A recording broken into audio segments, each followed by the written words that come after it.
Ya no están abiertos. Ahí.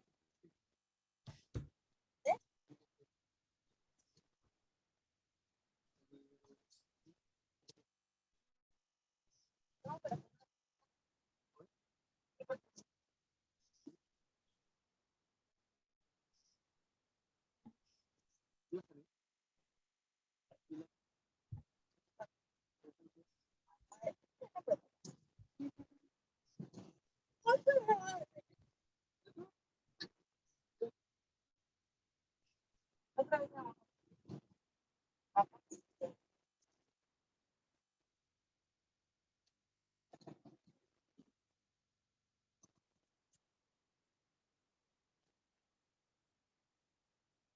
Doctor, ¿sí ya pudo ver la presentación?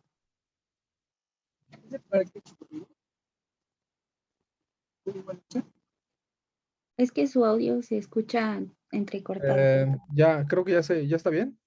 Ah, ya. Sí, ok. Ok. Vale, empezamos. Entonces, pues les vamos a explicar lo que es el meningocele y el mielomeningocele, pero para entender mejor el tema, recordemos que este, estos dos padecimientos pues van a ser presentaciones de lo que es la espina bífida, y recordemos que la espina bífida va a ser un defecto del tubo neural, el cual se caracteriza por un desarrollo incompleto de la médula espinal, las meninges y o vértebras, confusión incompleta. Esta es una enfermedad que ocasiona discapacidad motora, hidrocefalia, daño neurológico, incontinencia urinaria o fecal. Vamos a señalar que es la segunda causa de discapacidad física en infantes, después de la parálisis cerebral. Y para esto, pues, para darnos una facilidad de entender lo que es meningocele y mielomeningocele, recordemos que algunas palabras están compuestas por raíces. Por ejemplo, meningocele, pues va a estar compuesta de dos, que es meningo, meninges, y cele, que va a ser tumor, hernia o acumulación. Y en cuanto a la mielomeningocele, pues esta va a estar conformada de tres. Mielo, refiriéndose a lo que es médula espinal, meningo a las meninges y cele, tumor, hernia o acumulación. Y bueno, acá ya tenemos sus definiciones. La meningocele pues va a ser una protrusión congénita o adquirida de las meninges que no se va a acompañar del tejido neural a través de un defecto óseo en el cráneo o columna vertebral. Y la mielomeningocele va a ser la hernia congénita o adquirida de las meninges y el tejido de la médula espinal a través de un defecto óseo en la columna vertebral. La mayoría se van a presentar en la región lumbosacra y sus características clínicas más importantes pues sería la paraplegia e incontinencia. Esta malformación se puede asociar a la malformación de Arnold-Chiari, la cual va a ser un desorden neurológico caracterizado por alteraciones dentro de las regiones del cerebelo, tallo cerebral y la unión cráneo-cervical. Existen tres tipos de esta malformación y la mielomeningocele va a estar asociado al tipo 2, que va a ser el desplazamiento inferior de la vermis cerebelar y amígdala cerebelares, al igual que una malformación del tallo cerebral. Un dato importante es que aquí en México se celebra el Día Internacional de la Espina Bífida el 21 de noviembre. Y de acuerdo al primer informe del trimestre del 2020, pues en total se registraron 236 casos en defectos del tubo neural, de los cuales el mielomeningocele tuvo 35 casos y el meningocele 5, haciendo más frecuente los casos de mielomeningocele. En cuanto a si aparecen más en hombres o mujeres, aquí vemos que hubo más en pacientes de sexo masculino, en mielomeningocele 19 a 16 y en meningocele 4 a 1. Aquí tenemos una tablita del 2019 en los cuales se fueron registrando los diagnósticos. Como vemos, el diagnóstico es antes del primer año, y algunos fueron detectados a los 25, 44 años, y otros a los 65 o más años de edad.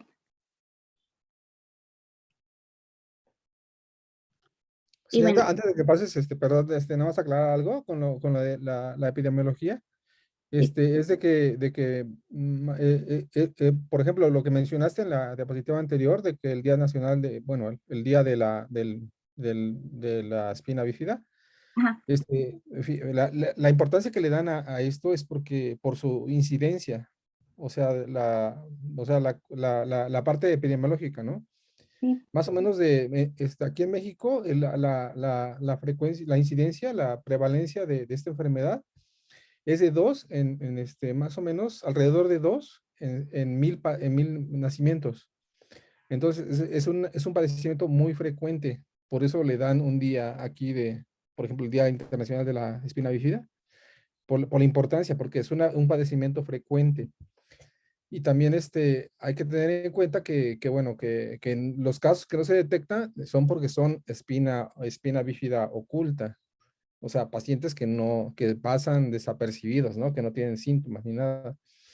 Pero el tema que vamos a ver, vamos a ver ahorita, mielomeningocele, son pacientes que ya son sintomáticos, ¿no? Que ya tienen un cuadro clínico neurológico. ujú, Y los que no se detectan es por el diagnóstico, ¿no? Entonces, para que les quede claro de que, no, o sea, no vaya a haber un sesgo ahí de que piensen que el mielomeningocele no se detecta, ¿no? El mielomeningocele sí se detecta, lo que no se detecta es la espina bífida oculta. O sea, pacientes asintomáticos, pero que tienen ese defecto de las vértebras, ¿no? Que no cerraron y que no les da muchos síntomas, ¿no? A veces les da síntomas a edades más avanzadas. Entonces ahí para que quede claro, ¿no? Y el mielomeningocele ya es una alteración que necesariamente va a dar síntomas. Y la espina bífida oculta no da síntomas y dentro del cuadrito que mencionas ahí, los que no se detectan son los que pues no tienen síntomas, ¿no? ujú, Espina bífida oculta. Ajá. Ok, ¿seguimos? sí. Y bueno, como decía el doctor, hay dos tipos, los que se pueden ver y los que no se pueden ver. Y los que se pueden ver van a ser las de espina bífida abierta, las cuales son malformaciones precoces en el desarrollo embrionario de las estructuras medulares y raquídeas. Las estructuras nerviosas y meningias pueden estar contenidas en un saco según su contenido que reciben, el contenido que reciben. El nombre de meningoceles si contienen solo meninges, mieloceles si contiene médula espinal y mielomeningoceles si contiene ambas estructuras. Las cerradas u ocultas típicamente se encuentran en el área lumbosacra.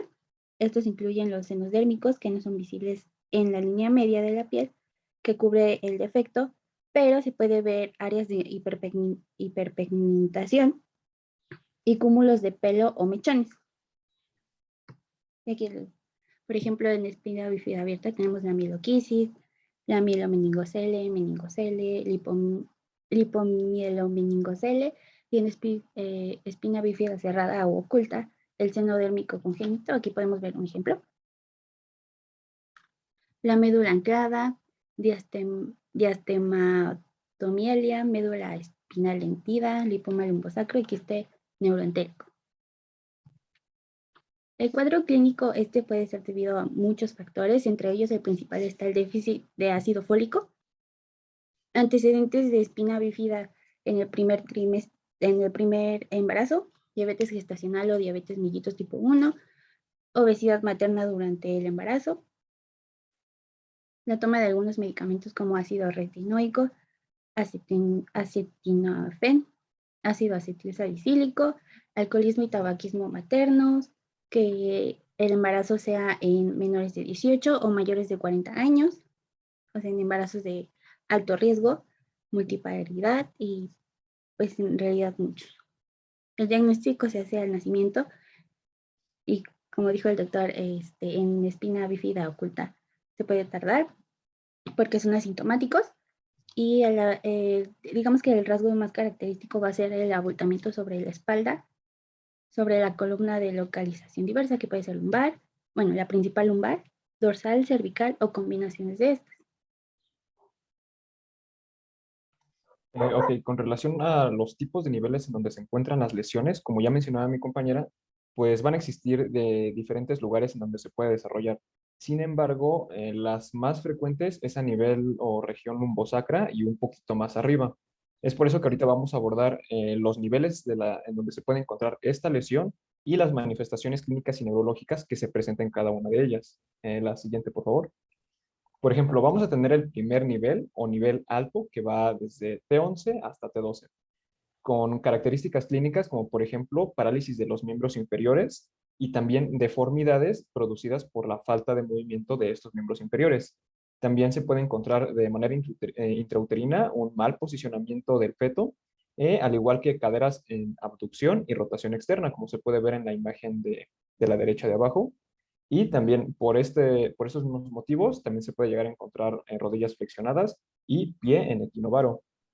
Normalmente en ese tipo de pacientes, lo que se recomienda es el uso de órtesis, como lo podemos ver en la imagen izquierda, y estas van a estar más enfocadas a lo que es la región toracolumbosacra, rodilla, tobillo y pie, y esto con, bueno, en general de todo prácticamente de la región inferior del cuerpo, y esto con la intención de poder guiar la cadera y que se encuentre en una posición adecuada y pues tengan una cadera, perdón, lo más higiénica posible.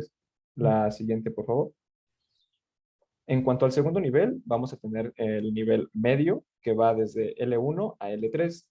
En cuanto a sus manifestaciones clínicas, pues bueno, si el nivel de lesión se encuentra en L2 o L3, va a existir una poca funcionalidad o movimiento de lo que es de los músculos del cuádriceps y de los aductores de la cadera. También puede llegar a presentarse cierta deformidad al momento de la flexión, de la aducción y de la rotación externa, y por ende también se puede llegar a presentar o a desarrollar una luxación por un desequilibrio muscular y también puede existir un retraso del crecimiento debido a todos estos factores. De igual manera, la rodilla se puede quedar fija y en extensión, como en la imagen del medio, y esto por la acción de los cuádriceps y por la ausencia de la actividad de los flexores de la cadera. Generalmente en estos pacientes, aunque el nivel de la lesión es pues media, por así decirlo, generalmente la función del psoas no se va a ver afectada en ninguna manera. E igual, al igual que la anterior afección o el nivel de afección, igual se va a utilizar lo que es el uso de órtesis toracolumbosacra con órtesis también de rodilla, tobillo y pie, igual para tener una cadera lo más higiénica posible. La siguiente, por favor. Y por último tenemos un nivel bajo. En este caso va a ir desde L4 hasta L5 y dependiendo exactamente el nivel en donde se encuentre se va a categorizar en dos, ya sea que solamente se presente en L4, en donde va a tener manifestaciones clínicas como por ejemplo una luxación de caderas por desequilibrio muscular, porque aquí también va a haber afección de ciertos músculos, como por ejemplo los glúteos medio y mayor se van a encontrar inactivos totalmente. También no va a haber una función adecuada de los flexores de las rodillas y tampoco una actividad de los flexores plantares. Es por eso que vamos a encontrar normalmente en este tipo de pacientes lo que es el pie talo, como se puede ver en la imagen. Y bueno, van a existir otros grupos musculares los cuales no se van a encontrar afectados y se va a poder diferenciar gracias a estos si la lesión es en L4 o en L5. Por ejemplo, aquí sí se va a poder realizar una flexión y abducción de las caderas y va a haber una buena actividad de los cuádriceps, entonces no se va a encontrar la pierna en extensión como en el nivel anterior. Y bueno, si se encuentra en L5 específicamente, aquí no suele presentarse una luxación de las caderas, ya que aquí sí se van a encontrar activos lo que es el glúteo medio y los aductores. Y bueno, junto con una bipedestación, van a garantizar un adecuado desarrollo del acetábulo. Y en este caso la rodilla no se va a encontrar deformada tampoco, pero sí va a existir cierta dificultad para la flexión, pero solamente pues para la flexión y va a ser muy mínima. Y los pies se van a encontrar en una tendencia a talo, pero tampoco va a ser muy evidente. Y de igual manera se va a utilizar el uso de órtesis, sin embargo estas van a estar más enfocadas a lo que es una órtesis tobillo-pie simplemente. La que sigue, por favor. Antes de que sigas, nada más para que les quede claro esta parte, bueno, yo creo que lo vieron ahí en la revisión que hicieron, entre más alta sea la lesión, es decir, si tenemos una lesión a nivel lumbrosacro, generalmente las manifestaciones son más leves, ¿no? Digamos que no tienen descontrol de esfínteres y nada más es la parálisis, ¿no? Y a nivel de pies, por ejemplo, ¿no? Pero entre más alto sea el nivel, es más severo el cuadro, ¿no? Entonces puede haber niveles dorsales altos incluso o hasta encéfalos o cervicales. Eso ya son a veces, bueno, no es parte de la revisión, pero también puede haber afección a nivel de cráneo, ¿no? Y ahí se produce encefalocele o anencefalia, ¿no? Esos ya son inviables, ¿no? Para la vida, pero, por ejemplo, a nivel dorsal alto o dorsal medio, la discapacidad que tiene el paciente es mucho mayor que un paciente que tiene una afección a nivel lumbar. Entonces, entre más alto sea el nivel de afección, es más severa la enfermedad. Entonces, ahí pues, los pacientes, por ejemplo, que tienen niveles dorsales altos, ya son pacientes que tienen mal pronóstico, ¿no? Que van a usar silla de ruedas, que van a requerir un cuidador y demás. Y bueno, y el síndrome que se presenta neurológicamente en esos pacientes es el síndrome de neurona motora inferior. No sé si lo han revisado, pero es un paciente que tiene debilidad, atrofia, arreflexia. Es el síndrome de neurona motora inferior. Sí, ese es el cuadro clínico característico que ustedes van a encontrar cuando revisen un paciente con ese tipo de afecciones. Y bueno, aquí lo que les quería decir es que entre más alto sea el nivel, es peor el pronóstico y peor o sea, más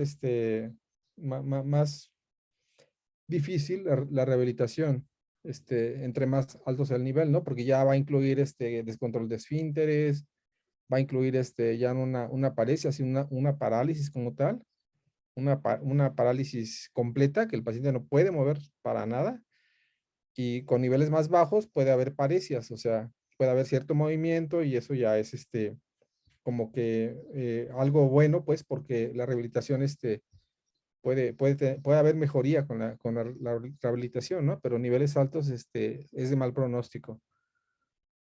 Bueno, eso era lo que les quería comentar. Adelante, doctor. Y bueno, continuando con lo que es el diagnóstico, vamos a tener que se puede realizar de manera prenatal con un estudio de la alfa-proteína como marcador bioquímico. Este se puede medir entre las 13 y 16 semanas de gestación y si el valor se encuentra igual o mayor a 1000 nanogramos sobre mililitro, el resultado será positivo. Este tiene una sensibilidad del 90%, es muy útil, se utiliza principalmente para esta medición. El otro es el ultrasonido. Este también puede apoyarnos para hacer una localización o el grado de dónde se encuentra la miel o meningocele. También nos puede informar de algunas otras malformaciones asociadas, como ya lo habíamos comentado, la hidrocefalia, escoliosis, el pie equinovaro y todas estas malformaciones que conlleva también, podemos encontrarlas ahí. Y tiene una sensibilidad de 80%, esto quiere decir que no es como, podemos a lo mejor contrastar el estudio y podemos ver algo que no es, por eso no es tan específico. Y por último tenemos lo que es la resonancia magnética. Ya se va a determinar de manera postnatal y esta nos va a ser muy útil para determinar si es mielo o meningocele, al igual que la radiografía. Esta nos va a apoyar para nosotros percibir o percatarnos si la médula se encuentra ahí o inclusive los nervios se encuentran en esa zona, y esta igual tiene una sensibilidad de aproximadamente el 80% y es como el más útil para determinar si es mielo o meningocele. Ahí, por ejemplo, en la imagen, por ejemplo, que presentas ahí de resonancia magnética, ahí que estamos viendo, meningocele o mielomeningocele. Es meningo. Meningocele, exacto. Ahí están viendo ahí o sea, la imagen que se ve, no hiperintensa, pero se ve de intensidad media. ahí donde está señalando, ahí están las membranas, ¿sí? Están las membranas, está en un nivel muy bajo, ahí no hay médula. Entonces no puedes hablar de un mielomeningocele porque la médula está hasta arriba. De hecho, esta médula está anclada. Está anclada. Estamos viendo ahí el nivel L5, la vértebra L5. Si la puedes señalar, ¿la identificas? Más abajo. Más abajo. Esa es L5. Y vean ahí en la imagen lateral, más hacia tu derecha. Ajá, más a la derecha. Ahí está, la médula está anclada. La médula no debe de llegar a ese nivel. Acuérdense que la médula en el recién nacido está más o menos en L3, L4. Y aquí está casi pues está prácticamente en el sacro 1, ¿no? En el S1. Entonces es una médula anclada y es un meningocele. Es un meningocele y aparte la médula está anclada. O sea, está anclada y ya no permite que se retraiga y bueno, también eso genera otras complicaciones que bueno, más al rato lo mencionan, creo. Adelante. La siguiente, por favor. Y aquí es como menciona el doctor, podemos ver las diferencias aquí en un ultrasonido. Ahí en la primera se puede observar cómo está la espina dorsal normal, sin mayor problema, no se encuentra ningún bulto, ninguna cuestión de ningún tipo. Y en la meningocele se puede observar bien definido lo que es el bulto. También ahí principalmente se va a observar la prominencia y el tamaño. Y ya en la mielomeningocele vamos a observar que se encuentra ya dentro ahora sí que de la bolsa, del bulto como del saco. Se va a observar que se encuentran ahí ya sean los nervios o la misma médula La ósea. médula. Ujú. Ahí se ven las flechitas. Y bueno, listo, la siguiente. Y bueno, en cuanto a tratamiento, ya lo había comentado el doctor, la espina bífida cerrada es de las más complicadas o de diagnosticar o que no es tan fácil verlas, pero por lo general no requiere cuidados especiales, generalmente pues se puede egresar junto con la madre, aunque se debe de revisar periódicamente, ya se debe de realizar algunas interconsultas neurológicas y en dado caso de que se requiera, pues la cirugía también para limitar a la lesión o no sé, doctor, ahí sí sea tan molesto o como no involucra nervios, a lo mejor no es como tan Sí, doloroso. aquí lo que pasa con la espina bífida oculta o la espina bífida cerrada es que no da síntomas. Entonces, ahí lo recomendado es nada más monitoreos.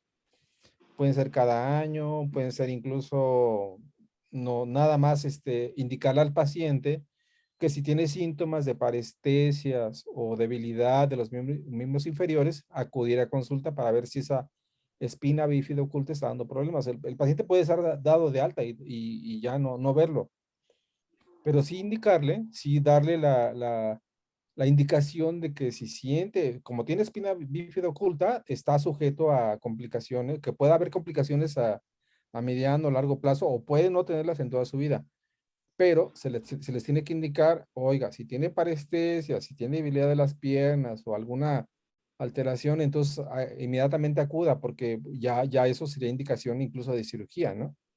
En el caso de la Ok. espina bífida oculta, los pacientes a veces se pueden vivir toda su vida sin tener ningún síntoma, pero de repente, no sé, 10, 20, 30 años, de repente empezar con síntomas, entonces ya podría ser indicativo de cirugía. Entonces, a esos pacientes se les indica, se les da de alta y se les indica si siente síntomas, si siente parestesias o debilidad de alteraciones sensoriales o alteraciones motoras de miembros inferiores, inmediatamente acudir porque ya les diagnosticaron la espina bífida oculta. Entonces, es bien importante que les indiquen eso porque la intervención temprana pesa mucho con el pronóstico. Si lo detectan de manera temprana y se corrige el problema de manera temprana, el paciente puede seguir su vida normal, nada más pues sí, identificarlo, darle las indicaciones al paciente, que acuda al médico si siente alguna alteración y de esa manera se maneja, ¿no? Y bueno, Y ya, bueno, el tratamiento, bueno, cuando es quirúrgico, pues ya es porque pues ya hay una indicación, ¿no? Por imagen o por cuadro clínico, por debilidad o por hipoestesia o por ya factores que ya están señalando que hay una compresión de raíces nerviosas, como lo vas a mencionar ahorita. Ok, Adelante. sí, Ujú. dentro de, bueno, antes, ahí también está lo que es ya había mencionado el doctor, que es la médula anclada, que en este caso pues, son los tejidos circundantes que se encuentran unidos a la médula espinal. Ahí se puede observar en la imagen claramente cómo se encuentra pues, como un poco ocluido lo que es la médula espinal. Y en caso de lipomas medulares que también pues pueden confundir con la lesión de una meningocele, también se puede confundir. La siguiente. Y bueno, ya si tenemos a un recién nacido con espina bífida abierta, sí ya es un padecimiento mucho más complicado. Hay que colocarlo en la incubadora en posición de cúbito lateral. Hay que tener mucho cuidado en sus curaciones. ¿Por qué? Porque como se encuentra expuesto y está la médula, puede llegar a haber una grave infección, como puede ser a lo mejor una meningitis. Por eso se requiere que la curación sea de manera estéril, al menos 2 veces al día. También se debe de realizar la medición del perímetro cefálico para determinar lo que es la hidrocefalia del paciente, ya que estos dos padecimientos van muy de la mano. Su manejo estricto de líquidos y electrolitos y pues, lo que son los cuidados generales del recién nacido. También se recomienda antibioterapia profiláctica, pues para evitar alguna infección, como ya lo habíamos mencionado. Y bueno, este tratamiento quirúrgico se puede realizar dentro de las primeras 48 a 72 horas, siempre y cuando no haya salida de líquido cefalorraquídeo. Y en caso de ser así, se debe de colocar una derivación ventrículo-peritoneal. Y 3 semanas después se puede realizar la plastía de la meningocele que se encuentra expuesta. Ese sería el tratamiento más específico. Y bueno, sí, la que sigue. En cuanto a las complicaciones, pues se va a asociar principalmente a la hidrocefalia, ya también ya más o menos las hemos ido comentando, como es el pie zambo, equinovaro, la subluxación de cadera, cifosis, escoliosis, lo muy común que son los trastornos de esfínteres vesical y anal, la vejiga neurogénica, lo que ya hemos mencionado también, que puede asociarse con las infecciones cerebrales, y las parestesias o debilidades en las piernas, también de manera permanente puede ser muy común en estos pequeños, y el deterioro sensitivo y neurológico, que también es muy común que vaya a ocurrir. Entonces, por ello se debe de tener un manejo multidisciplinario, ya sea en cuanto a terapia física, rehabilitación, para mejorar un poco lo que es la calidad del menor. Y ahorita vamos a ver un poco de esta rehabilitación física. La siguiente. Ajá, antes de que pases a eso, les quiero mencionar así clínicamente el tipo de deformidades que presentan los pacientes en miembros inferiores. Metas en la cabeza de que siempre los que van a producir las deformidades son los músculos que son más poderosos. O sea, en la cadera, el músculo más poderoso es el que produce la flexión de la cadera. Es como es como decir, levantar la rodilla, ¿no? Y acercarla a su pecho. Ese músculo es más poderoso que los contralaterales, los contrarios, ¿no? A los que flexionan la cadera. Ese tipo de deformidad es el usual, ¿no? Es que el que se va a presentar, van a ver un paciente con parálisis espástica por alguna lesión medular y siempre van a ver deformidades y por predominio de los músculos más poderosos. Entonces, en el caso de la cadera es el flexionar la cadera. En el caso de la rodilla es flexionar la flexión de la rodilla. Y en el caso del tobillo, de la articulación del tobillo, el pie, los músculos más poderosos no son los que hacen la flexión no, no son los que hacen la extensión del tobillo, sino los que hacen la flexión. Entonces va a haber una deformidad en flexión. Es decir, que hagan de cuenta el empeine, el pie va a estar hacia arriba. la rodilla flexionada y la cadera flexionada, o sea, con la rodilla acercándose a su pecho. Entonces, ese tipo de deformidades son los que van a ver en este tipo de pacientes, ¿no? Son deformidades en flexión. ¿Por qué? Porque los músculos más poderosos son los que predominan y son los que van a hacer que la articulación se quede en esa posición y, bueno, los demás músculos se atrofian, los tendones se atrofian también y ya después es imposible, ¿no? Estirarlos. Entonces, es el tipo de deformidades que ustedes van a encontrar en este tipo de pacientes, ¿no? Son deformidades, pero ¿por qué? El tipo de deformidades es porque los músculos más poderosos son los que predominan. Y así van a ver el niño, son deformidades de flexión predominantemente, ¿no? Salvo algunas variantes, ¿no? Pero bueno, pero en general así es. Adelante, Doc. Ok, entonces respecto a la rehabilitación, que era lo que mencionaba el doctor, esta va a estar enfocada a tres aspectos y lo que va a pretender es alcanzar el máximo nivel de desarrollo psicomotor que le permita el nivel de la lesión, el nivel de la lesión que se presente en cada paciente. Esta, pues como les mencionaba, va a englobar a tres aspectos, el cual es el aspecto físico-funcional, que tiene como objetivo evitar el efecto nocivo o negativo debido a la parálisis y a la lesión que se encuentra en el recién nacido. Y lo que va a favorecer la rehabilitación en ese sentido es que existan grupos musculares más sanos, o bueno, al menos menos afectados de los que se encuentran ya.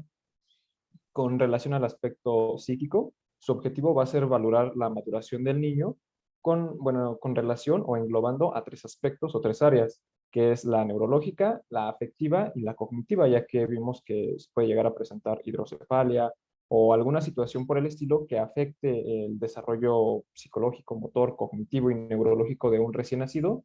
Y estos tres aspectos deben de llevar cierta correlación entre ellos y pues abarcarse al mismo tiempo. Y por último tenemos el aspecto social.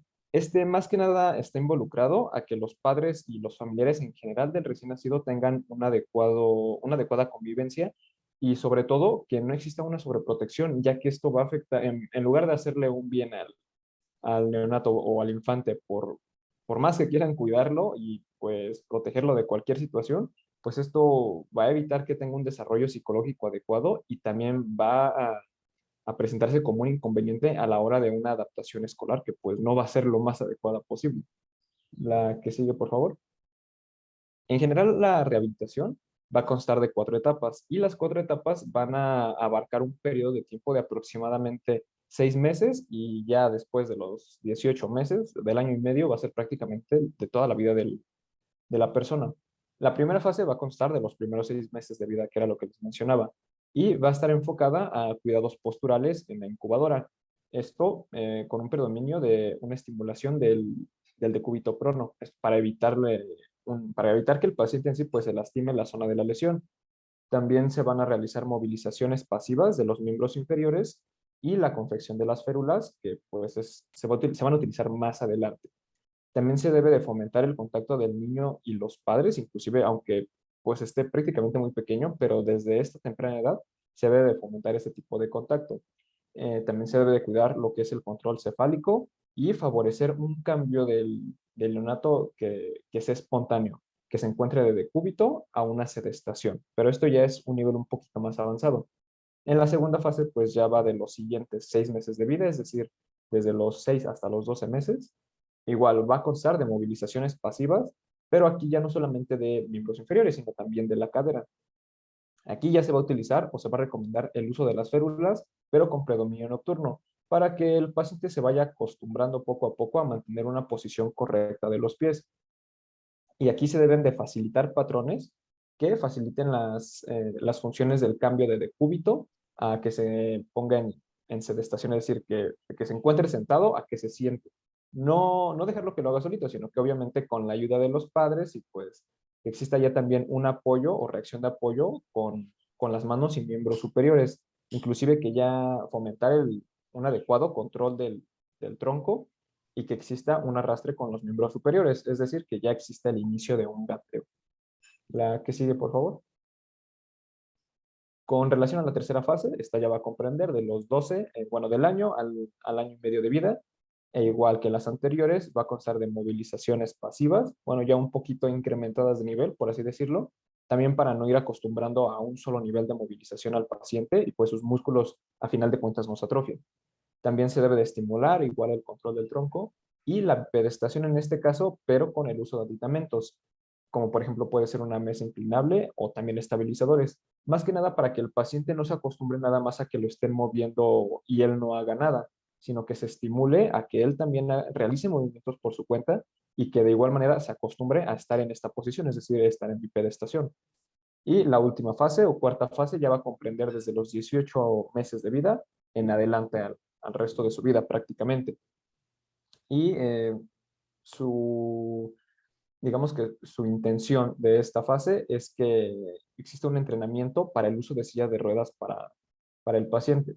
E igual que el anterior, va a constar de movilizaciones ya no tanto pasivas, sino que pasivas y activas, es decir, que el paciente trate de moverlas por sí solo, que era lo que les mencionaba. Esto pues para prevenir atrofias y retracciones de cadera, el uso ya aquí de órtesis, más que nada en la bipedestación y en la ambulación, y la reeducación de la marcha pues en general con el uso de aditamentos. La que sigue, por favor. Bueno, Con- antes de que pase al pronóstico, claro. más o menos, bueno, lo que es la rehabilitación va muy de la mano con lo que es el neurodesarrollo. O sea, los hitos del desarrollo, a qué edad tiene que adquirir cierta habilidad el recién nacido, ¿no? O el paciente. Entonces, hay una edad, una edad del paciente a la que debe de adquirir, por ejemplo, el sostén cefálico, la sonrisa social, sentarse, gatear, pararse con sostén, la marcha. Y bueno, esas son las habilidades motoras, pero también están las cognitivas, ¿no? El lenguaje, por ejemplo. Esa tiene también sus tiempos, ¿no? En los que lo deben de adquirir, pero aquí el principal problema, aunque algo que también, bueno, estamos ahorita viendo la parte motora, ¿no? La parte motora. Entonces, la rehabilitación va de acuerdo a las habilidades que adquiere el paciente de acuerdo a su edad la rehabilitación se apega a eso, trata de alcanzar la normalidad. Entonces, los ejercicios, las terapias, el tipo de movimientos, flexiones, extensiones y tipo de terapias van de acuerdo al neurodesarrollo. Entonces, bueno, esa es la parte motora, pero también es importante que sepan que esos pacientes tienen una incidencia alta de retraso mental. Entonces también va a haber problemas cognitivos, ¿no? Bueno, que a veces no se les hace mucho caso cuando hay un mielomeningocele o un meningocele, pero son pacientes que tienen trastornos cognitivos. Es muy, muy frecuente. Tienen retraso mental leve, moderado. Y si tienen hidrocefalia, pues pueden ser retrasos mentales moderados, incluso más fuertes. Y entonces es algo que también deben de tener en cuenta, ¿no? Que son pacientes que tienen una incidencia de retraso mental alta. O sea, no solo problemas motores, también hay problemas cognitivos. Entonces, son pacientes que ustedes van a encontrar que tienen problemas del aprendizaje, del lenguaje, cuando entran a la primaria, al preescolar, que no aprenden, que no tienen un buen trazo, el lenguaje no lo desarrollan de manera adecuada, entonces es muy frecuente en estos niños que tengan niveles de retraso también cognitivo. Entonces, aquí lo que les quería decir era que la rehabilitación va de acuerdo al neurodesarrollo, ¿no? Y así lo enfocan los fisioterapeutas, ¿no? Tratando de alcanzar la normalidad con sus terapias, ¿no? Y bueno, si no se logra, pues lograr el máximo beneficio y ya pues ir avanzando, ¿no? Va muy de la mano con el neurodesarrollo, ¿no? Pero también es bueno que sepan que estos pacientes no solo tienen trastornos motores, también tienen trastornos cognitivos. El retraso mental es muy, muy, muy, muy frecuente en estos pacientes. Adelante, Doc. Gracias. De hecho, como mencionaba el doctor, dentro de la valoración subsecuente, después ya de la rehabilitación, del tratamiento, terapias, de todo lo que se le haya realizado al paciente para que tenga un adecuado desarrollo, dentro de uno de los aspectos de la evaluación es el control cefálico con relación al tronco, ya que pues si se encuentra una hidrocefalia, aquí ya lo podemos orientar, aquí ya puede haber problemas neurológicos o afecciones ya a este nivel y pues dar otra orientación y pues otro tipo de tratamiento y rehabilitación. También otros puntos que se valoran dentro de este aspecto, o bueno, dentro de la valoración, valga la redundancia, es el tono muscular, la función muscular, la amplitud de movimiento, la sensibilidad, el equilibrio y el desarrollo psicomotor en general. Como mencionaba el doctor, la rehabilitación tal vez esté más enfocada a cuestiones físicas, por así decirlo, y a cuestiones de movimiento, pero no debemos de dejar de lado las cuestiones psicológicas y pues neurológicas, ya que van estrechamente de la mano. Y bueno, la intención y el pronóstico que se tiene de esta rehabilitación y tratamiento, y bueno, los diferentes tipos de tratamiento, es que hay una corrección de las secuelas correspondiente al nivel de la lesión en donde se encuentre ya sea el meningocele o mielomeningocele. También que exista una corrección de las deformidades secundarias a las parálisis o paresias que se puedan llegar a presentar de los miembros inferiores o en general, como por ejemplo de esfínteres, entre otras, y lograr la mayor independencia posible del paciente, ya sea para situaciones como el traslado, la bipedestación o una marcha ya sea con o sin órtesis o aditamentos. Y por último, pues sería que se entrenen en el uso de silla de ruedas, porque aunque sí va a haber cierta mejoría y rehabilitación, no es del 100%, entonces deben de estar acostumbrados y entrenados prácticamente a que utilicen este tipo de aditamentos como la silla de ruedas. Y bueno, creo que sería todo por nuestra parte. No sé si existe alguna duda, algún comentario.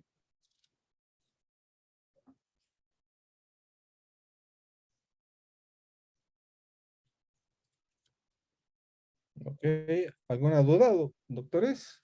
¿Alguna pregunta? Yo tengo una duda, doctor. Sí.